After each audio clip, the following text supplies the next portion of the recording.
Bonjour à tous et bienvenue, vous regardez 6 minutes chrono, le rendez-vous quotidien de la rédaction de Lyon Capitale. Aujourd'hui nous sommes avec Béatrice de Monti, bonjour. Bonjour Paul Terra. Vous êtes conseillère municipale des Républicains et aussi candidate aux élections législatives anticipées dans la 3e circonscription du Rhône. Candidate, j'ai envie de dire, sous l'étiquette Les Républicains, mais en fait on n'en est pas totalement sûr, on ne sait pas bien, ce sera probablement à la justice de trancher ça, puisque vous êtes Les Républicains, on va dire, canal historique et pas canal Ciotti. Comment vous avez vécu les psychodrames dans votre famille politique, sachant que vous, en 2022, vous étiez la représentante d'Éric Ciotti dans le Rhône? Alors en effet, quand l'annonce est tombée de la dissolution, moi je suis partie en mode terrain, c'est-à-dire qu'il y avait quand même beaucoup de choses à faire en une semaine, et donc j'ai pas accordé trop d'importance à tout ce qui se passait dans la famille politique. Je me suis assurée d'être bien prête pour pouvoir être candidate dimanche, déposer mon dossier en préfecture à temps, et c'est reparti pour une campagne de terrain. Mais ça vous a surpris, Éric Ciotti qui annonce une alliance avec le Rassemblement National, vous qui l'avez connu, vous qui l'avez soutenu? Oui, évidemment que ça nous a, moi ça m'a même déçue. Je pense que je crois en la constance, donc c'est évidemment une déception, mais maintenant on va pas rester trop concentré sur ce sujet. Moi je vais me battre pour améliorer le quotidien des Lyonnais dans ma circonscription, ce sera déjà un bel objectif. Mais en quoi les Républicains d'aujourd'hui sont différents du Rassemblement National d'aujourd'hui?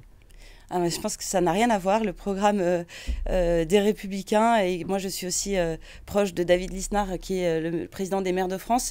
Je crois en la liberté. D'une droite libérale. Voilà, je crois en la liberté, je crois en l'ordre, je crois en la responsabilité, et je pense que le programme des deux partis, que ce soit le Front Populaire ou le Rassemblement National, ne sont pas des programmes réalistes, c'est des programmes qui vont à la perte du pays en termes d'endettement notamment, beaucoup de promesses électorales, mais je ne crois pas que ce soit la solution aujourd'hui pour notre pays.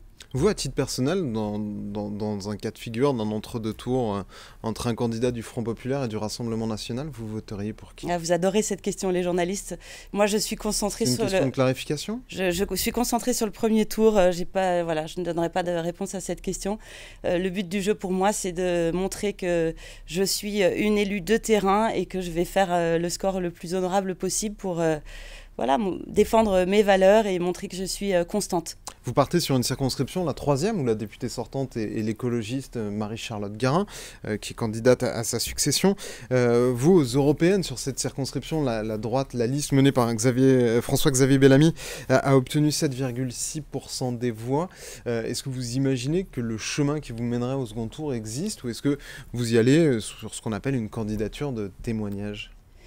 C'est vrai que cette fois-ci, c'est quand même assez différent, puisque et les écologistes et Renaissance ont fait des scores assez décevants sur Lyon.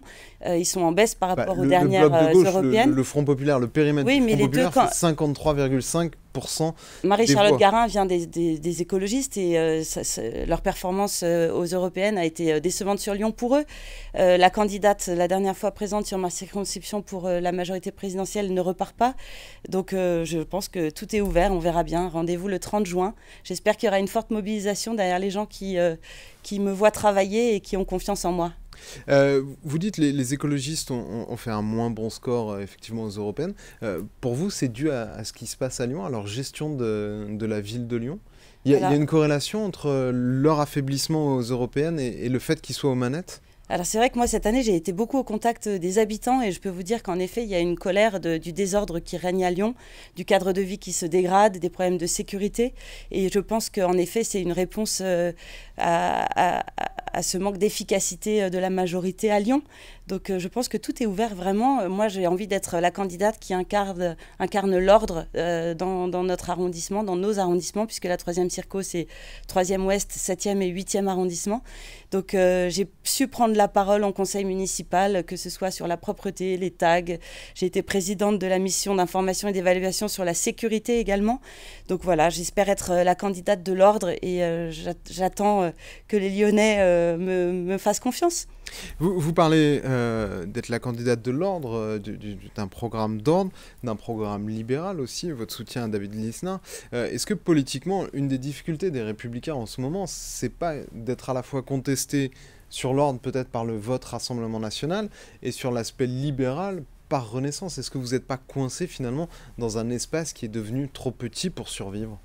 C'est sûr qu'aujourd'hui, il faut qu'on regarde un peu plus loin parce que la situation de la droite n'est pas évidente.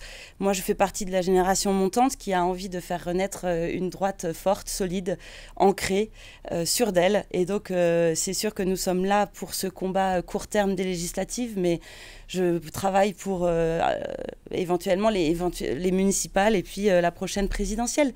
J'ai envie qu'on voit la droite revenir au devant de la scène. Je suis assez triste d'ailleurs de voir M.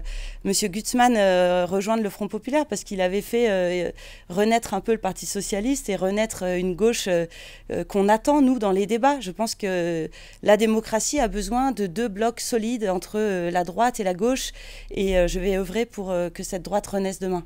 Et cette droite, c'est sans le Rassemblement national? Sans le Rassemblement national. Merci beaucoup Béatrice de Monti d'avoir répondu à notre invitation, à nos questions. Moi je vous retrouve très bientôt pour une nouvelle édition de 6 minutes chrono. Et puis si la campagne des législatives vous intéresse, je vous invite à la suivre sur notre site internet www.lyoncapital.fr. Bonne journée à tous, au revoir.